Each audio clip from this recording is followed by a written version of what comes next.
Tonight, I'm going to make goat's cheese and fig pizza. Ambitious? It's not when you've got the Smart Oven Pro. With its clever pizza function, homemade pizza will quickly become a favorite in your household. Insert the wire rack to the middle position and close the oven door.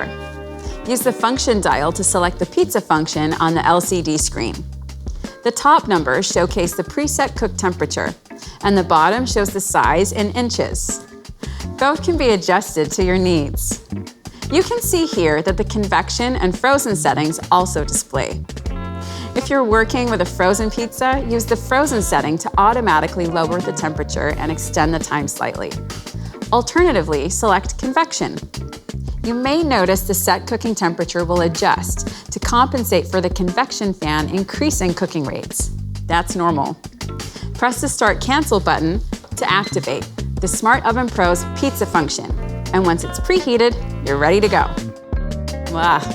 May the browning of toppings begin. Would anybody like a slice?